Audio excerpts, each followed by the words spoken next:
This next piece is short. It's called Circus. I wrote this because I do slam style poetry, like competitive poetry. And for the individual world poetry competition, you have to have a 1 minute poem, a 2 minute, 3 minute, 4 minute. So this is one of my 1 minute poems. So you support them. Here's a riddle for you. How do you get streets that are black and white and bled all over? Take blue uniforms with badges, hired by white button-ups with pockets of green, and turn the other cheek. We are living in a circus. Have voted carnival barkers into government. They're not interested in our amusement. They've rigged the game. Have run out of balloons. Have begun popping brains. I'm here for the main show. Let's set fire to the big top. Put the ringmasters in cages. If we let the donkeys and elephants cohabitate with the lions, maybe their blood will blur the lines of status and gender and race, and everything will be red in the end. I would rather paint us land of Oz people. Aren't you tired of checking other? We are the color of human, not black, Caucasian, Native American, Alaska Native, of Hispanic origin. Our bones are white. They color us for their statistics. I have some privilege and a few outlets that keep me from committing felonies. Skin cannot commit felonies. Failed systems commit felonies. We are a nation of failed children. Hey, Dad. We learned it from watching you. Yeah. Woo.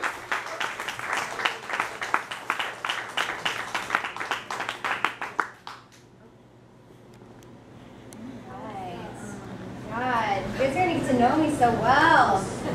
My shit on the stage. All right. Is everyone with me? Oh yeah. You guys good? Hey, just remember, if you like what she's doing, all this gusto, support the baby, because she's, yes, she's bringing good genes into the world. So, thank you. Yes. My daughter's a ginger. I'm really excited about this. I'm hoping, I know, right? Right? Yeah. This is our resident ginger. He's also a ginger. That's good. So Dwayne said, because Cafes of will still be here when this child is like 15. This could be their first open mic. Yay! Support that. Woo! All right. This piece I wrote about the hometown that I grew up in. It's super tiny. Everyone still lives there. Nobody moves away. So it actually has a name. It's called Dalton City, Illinois. You can look it up. I think they just maxed out at 600 people. My dad's side of the family still lives there, my grandparents, and I recently just sent this poem to my grandmother, who pretty much raised me and made her cry. It was pretty awesome and sad all at the same time. So yeah, this is about that. It's called Pink Petal Dress.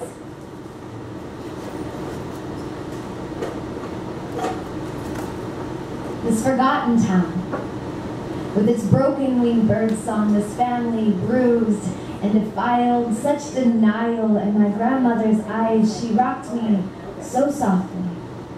She sang lullabies so poorly. An effervescent town, and a pink petal dress, a wooden church pew worn by prayer, and no one dared spoke about out loud. A cherry tree, a gooseberry bush, and rhubarb pie, pancakes on Sundays. We never spoke of someday. Someday, maybe? No. Babies, having babies, and grandma still raising the babies. You're never supposed to leave.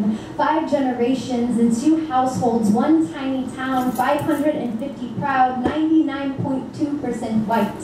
Train tracks instead of playgrounds, between grain silos and cornfields, jumping off trestles, crawdads in the creek, hide and seek in climbing trees. I was free to do whatever I wanted, unattended, but church bells at 6 meant stop to eat, running home beneath street lights, upon broken branches and broken concrete, free-spirited, some days forgotten.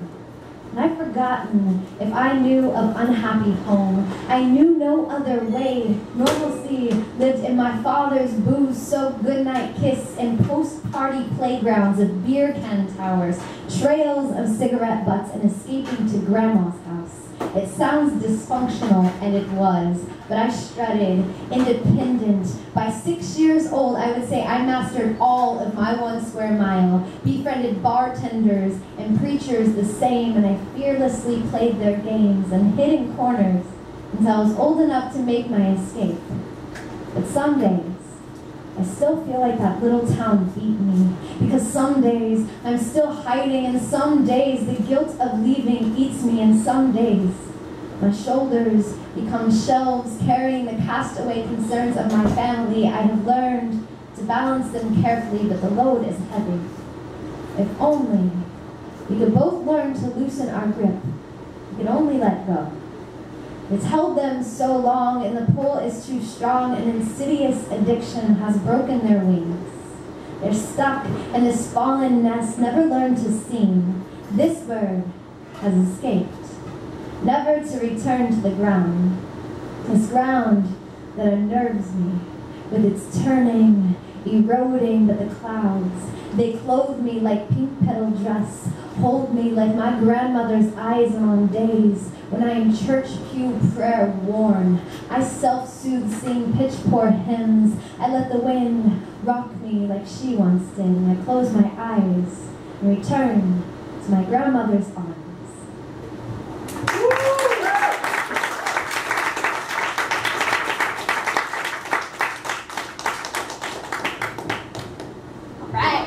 I'm not timing shit. I don't know. People are loving you another half hour. I don't know. I'm gonna stand here. I don't know. Just give me the sign. Like, go away. Ooh, I have new shit for you guys. Yeah. It's actually in my chat book. I just don't perform it very often because it's not really like a slam style poem, which is actually way more fun for me to do these days. Which is kind of why I stepped away from slam, because I miss just writing to write and not writing to compete. It kind of kills your creativity a little bit. So, yeah, I love this piece. So, I actually wrote it in a writing workshop. Does anyone know who Karen Finneyfrock is? Yes! Yeah! I wrote it in a workshop with Karen Finneyfrock, and like, she has this way of just like pulling shit out of you, like styles of writing that you didn't know you could do. It was kind of glorious. So this is the piece. It's called Braving Goodbye.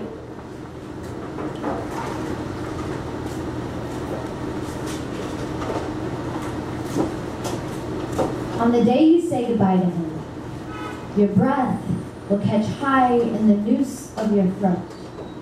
Your guillotine teeth cutting off the long neck of your moans and pushing back down to the soundproof chamber of your belly. There you keep food and memories you can no longer digest. Stress can cause the body to reject what is good for it. Bodies can confuse hearts. I once confused fear with devotion, convinced the sparrows to forego migration. I paid them to stay in seeds of yarrow. Later, I realized that my fear of worms fueled my love for the birds. One day, the seeds sprouted in their bellies, and flowers grew from their eyes, and roots from their beaks, and their wings sprouted leaves. They were grounded, tongue-tied to the earth, but this was not my intention. The worms came anyway, sustained from bird carcass. Remember, there are some flowers that do not require soil to thrive. If you find yourself indignant and starving, collect your tears, dry them to salt the ice road ahead. It will lead you somewhere wonderful or miserable, but you will not know until you get there. But your new mountain view, with its fresh sprouting seeds, will remind you of his stubble chin, sharp and inviting. Do not crumble, pillar and base. Look back and remember. Regret is a flavor stronger than vinegar. It can also dissolve rust from iron, can be used to restore.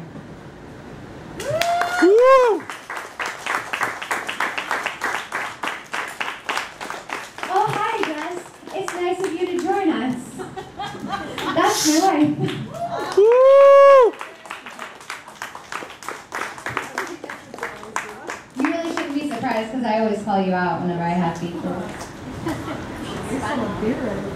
I'm sorry, I was on stage. All right. What are we gonna do now? All right, I've got 2 more pieces to do for you guys. This one is called Shoestrings.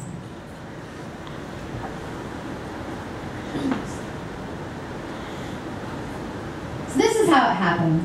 How they fooled me. Made me trade my Velcro in for shoestrings, but now I'm wasting time tripping over laces that I never even needed in the first place, and my shoes were staying on quite nicely. And this is an epidemic. It's masked fashion trend. But the longer we live, the more we perpetuate this situation. This entire complacent nation has managed to complicate simplicity. The sedation of the mind has developed in living.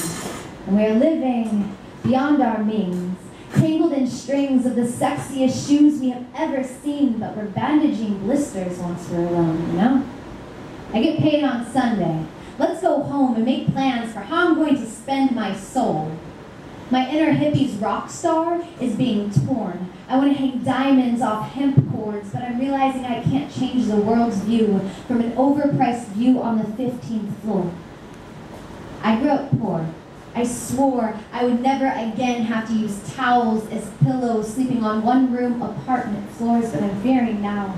I'm losing way from floor to bed and will end up sleeping on broken dreams instead. And I don't want to wake up once I have realized it is too late. I've seen too many people strive to keep lives that they hate, owning things that just own them in the end. I'm trying to create a balance that I have never witnessed. I want to kiss my wife in a cherry tree on top of a skyscraper in Memphis. But I'm not sure I know how to get there. But even though there have been times that I have found myself in better places by getting lost, I can't imagine this is the last time I'll be here, you see. I'm usually the kid who's ready to get off the ride before it's over. Sometimes I have to drink myself sober, so there will be a few more back-breaking nights without pillows. I imagine I'll fall down all 15 flights of stairs and end up with stars as a halo, but that is so many steps closer to where I need to be. And I'll get there, believe me, because I'm not oblivious to the way this world wants us. From the day that Velcro leaves us, it's as if we lose our balance in the transition, and I am slowly discovering that I may never reach my destination if I keep tripping over those fucking laces. And there's no saving face in a fall from grace. I made choices, have let them define me. I've been bound by my mistakes, but I will not be afraid to untie these knots. I will collect the pieces I lost along the way, will pace this floor until my footsteps spell imperfect, until my soul remembers what Velcro is and that it once turned anything into a pillow. The shoestrings will always be there to remind me that not all things are pillows. There are no footprints, there are misprints. If only we make tripping the destination. Woo!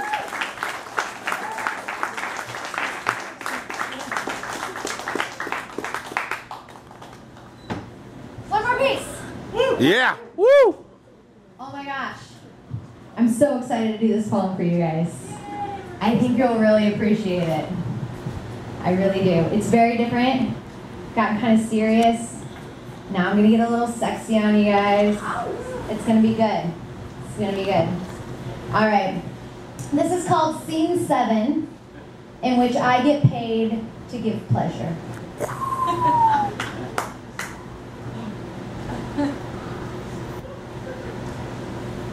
Scene 1, in which I see her enter the room. Unsure of her surroundings, her confidence buried beneath a shroud of undesirable encounters with people like me. But I know what she does not. 60 minutes with me and she will have forgotten why she ever stopped coming. Scene 2, in which I have but 10 seconds to gain her trust. So as I approach her, I must keep my composure. I give her my name. Extend my hand, coercing her to rise. Her eyes meet mine as if offering up her last prayer, and I silently swear, by the time I am finished, she will have fallen in love. Scene 3, in which I tell her I prefer her clean before we begin. So I escort her into the washroom, watch as her hair cascades around her neck, and down her shoulder I hold her head, lay her back, and wash her. Blood circulating, scalp tingling, short and sweet to the finish. I tell her, go into the other room. I'll be there in a minute. Scene 4. I enter from behind, ask her if she's ready. I know she knows the question that will follow. It's inevitable. How do you want it? I ask her. And I could have guessed. She isn't sure. At best, she can tell me she wants it better than before, so I begin to explore her textures.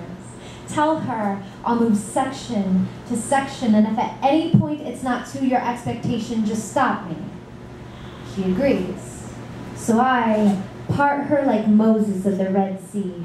And this is my favorite part, because once we start, there's no taking it back, no map navigating my embarkation. In my hands, she is art and creation, and as I move up and around, side to side, I rely on my eyes to guide me. Her words are few, but I can tell by her reflection in the mirror she's happy. Scene 5. She's still wet, but I'm finished. So I ask her how she wants it styled. She says she hasn't been straight in a while, and I know I can fix that, so I whip out my flat iron and lube up her locks in heat protection and glide my iron in a downward direction. Satisfied with nothing but perfection, I ask her, is this what you needed to fall in love with your outward reflection? She sighs. Scene 6. Once again, her eyes meet mine, but this time it's different. Her confidence has risen. She says, this is the best haircut I have ever been given. But she's afraid that the hair in her eyes might affect her vision. So she asks me for one last thing. A short, soft bang. And I oblige. Woo! Yeah!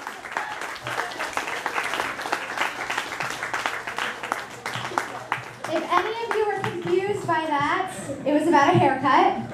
I am, in fact, a hairstylist. That's what I do for actual dollars. Shut this off. Yeah. So, just as I am ill-prepared and don't have chapbooks, I also do not have cards because Jamie Marlow. But But do you have scissors so you can do haircuts out there today? Right? Oh, man, why didn't I pre-plan for that? Yes. But I do have a pen and a paper, and I can write down my site for you so you can check out. Oh my God, are you guys on Instagram? Who's on Instagram? We have Jamie Marlow bookmarks that they can grab. Yes, okay, right, I'm gonna need you guys to do me a favor, right? I just gave you so many words and stuff. If you have a phone right now and you're on Instagram, get on Instagram and add me so you can see my things. It'd be great. You do good things. I do good things. See? I'm not just saying that. April's one of my clients. Okay, so are you on Instagram, Instagrammers? Okay, so you can add me. It's JKEMARLOW.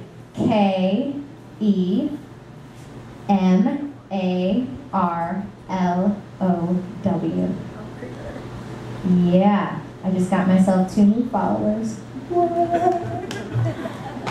Alright, that's usually how I make people find me because I have my portfolio and stuff on there, but I can also give you my website and all that good stuff. You can also add me on Facebook if anybody is interested in a chapbook. I do have them, and when I actually get to move into a real life place, and things are not living in storage anymore, you can get a hold of me and be like, hey, can I get one of those? And I'm like, of course you can. I'll definitely send you one of those so we can figure something out. All right, so add me. It's just Jamie Marlow. My name's on the bookmarks.